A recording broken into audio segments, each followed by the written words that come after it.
Hey there, Dan the Culinary Libertarian here. Today is pasta day. I have 165 grams of semolina and 165 grams of bread flour and 3 eggs. There are a wide variety of differences of opinion and a wide variety of recipes that will give you different ratios. One of the most popular ones would be 100 grams of flour to 1 egg. The most popular flour to use would be something called 00 flour. I don't have access to that, so I'm using what I have.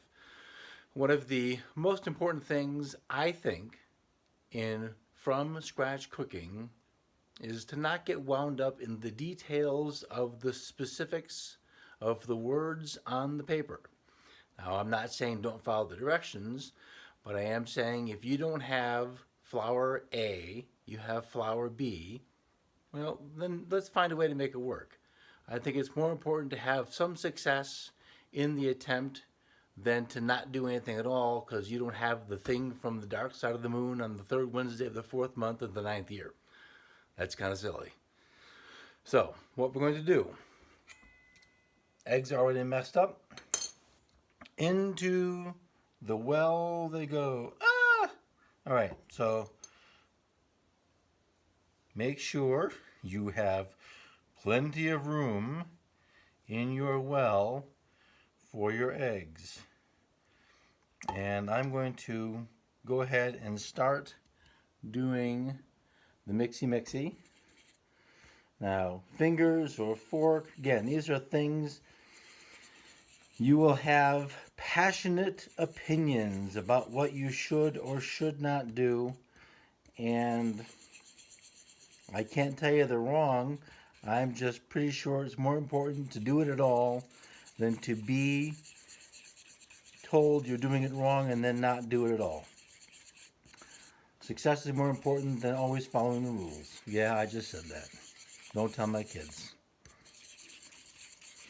All right, the last bit of egg goes in there. Sorry for the arm. And now, I also did put in this mix a teaspoon of salt. And now that we're getting good and messy, this will not be a hands-free adventure. It was hands-free to a point just to save the club hand. So here's the thing about the amounts of flour. And here's what's going to change on any given day, depending on where you are and what's going on with your environment. If you have more flour than you need, then the pasta's just not going to take it. That's just what's going to end up happening. So pasta seems to be, of most things that we make, the most loosey-goosey in ratios. Between the semolina, which has a yellow hue to it, and the egg yolks, this has a real pretty yellow color to it. My daughter asked for some pasta with pesto, something she saw on a tasty video, and I said, well, we can do that. So we're getting ready to do that. So it's getting to the doughy point. You can see that it's no longer a big gooey mass, but it's actually developing some of its own structure. And I have a lot of stuff not used, so I'm going to push some of that aside and get the big lumps out that are actual egg and flour. I definitely want to keep those in the dough. I will roll this later. I'm going to let it rest for a couple of hours for the hydration. We just the same thing for flour in bread or pastry or cookies happens with pasta. We want all of the water in the egg yolk and all of the water in the egg white, and to some degree the fat in the egg yolk to be absorbed into the flour so it becomes a smooth, nice dough. Now, Semolina is a preferred choice for pasta. As I understand it, I've never been to Italy, so I have to rely on what I read. It is more popular in the South and certainly would be a necessary ingredient for gnocchi made from semolina. But what it is coarse, kind of like cornmeal is coarse. Of course. Sorry, couldn't resist. The coarseness I can feel in the dough and on my hands. It feels like kind of like a cornmeal, whereas flours are going to be nice and smooth and have that velvetiness. The semolina is going to give it that al dente thing that we like. So that's another thing I want to have happen as the dough is resting in the cooler and rehydrating and all that stuff. It should change its composition to a point where it's going to give me that nice mouthfeel. I'm going to roll this through my pasta machine later. Yes, pasta machine. I don't have a guitarra. I wish I did, although I have nowhere to put it. And then it's either rolled tonight or tomorrow, because it depends on what's going to be for dinner. But anyway, that is our pasta dough. It is going to get kneaded a few more times, but I have a little bit of leftover flour on the counter and some on the floor.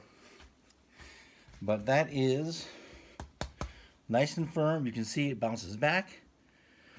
I don't think I can get any more flour into it without drying it out too much, and then it wouldn't roll properly. And if it doesn't roll properly, it won't boil properly. And there's just nothing happy about that. So wrap it up and we will look at this later on. Hey there, so it's pasta rolling out day. Here's the dough. There's the machine. There's the kid. Say hi, kid. Hi, kid. It's the old Georgia Byrne days. Say goodnight, Gracie. So, if you don't have one of these machines at home, then this really isn't for you. If you do have one of these machines at home, or you have the kind that attaches to a KitchenAid mixer, the function is basically the same. It's making two rollers together, going closer and closer and closer, taking a big hunk of dough like this and rolling it very, very thin, and we're going to make noodles like that. So how we start is our device has this knob pulls out, and that's the knob that's going to determine the width of the rollers. It's hard to know if I gave you a good shot of that or not. I've put a little bit of flour on the dough, and I'm going to bend this way, and a little bit of something. So the first time through, it's pretty rough looking.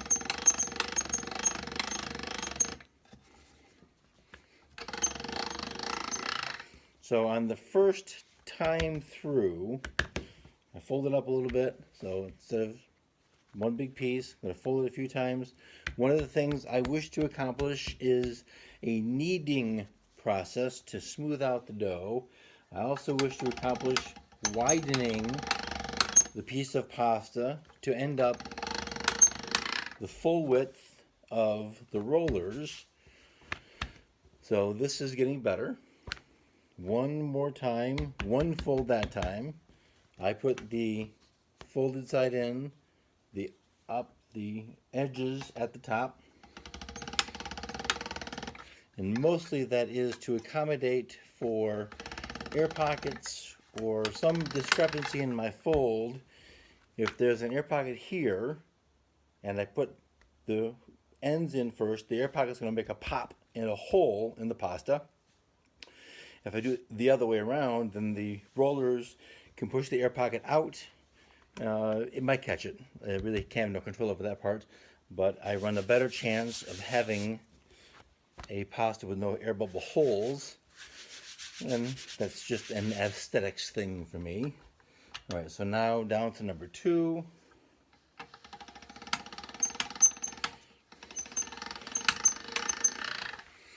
And down to number 3. The flour I put on a moment ago is just to keep the surface of the pasta smooth and not sticky. If the dough is too tacky, going through the rollers, it can catch and tear and makes a very unhappy giant mess inside the pasta machine. It's just no good. No joy in Mudville. So a little bit more flour because it's getting tacky again, but you can see it's starting to grow. This is up to number 4. To me, 4 is too thick for anything at all. Number 5, it's going to get a little thinner. If I were to make raviolis, I would probably go to number 9. Because remember, with a ravioli or tortellini or anything that you're making, you're folding the pasta, so doubling it. And now we're getting into some length of a pasta here. That was 5, this is 6.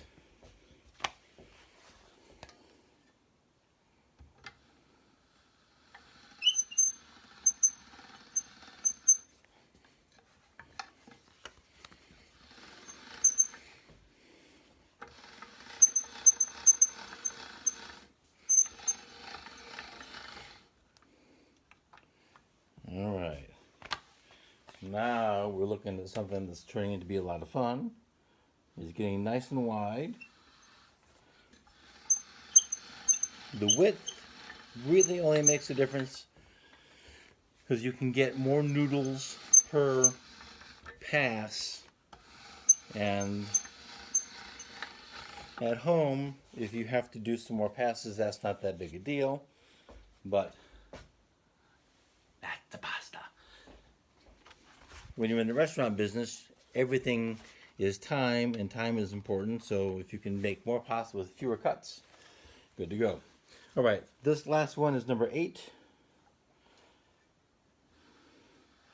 And that's where we're going to stop.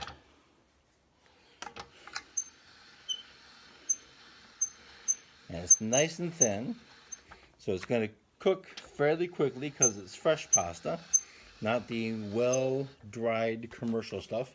I have no problem with the well-dried commercial pasta. I have a pantry full of it.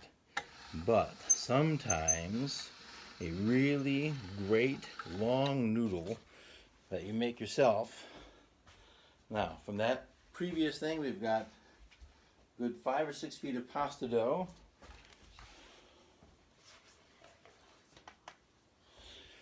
And now,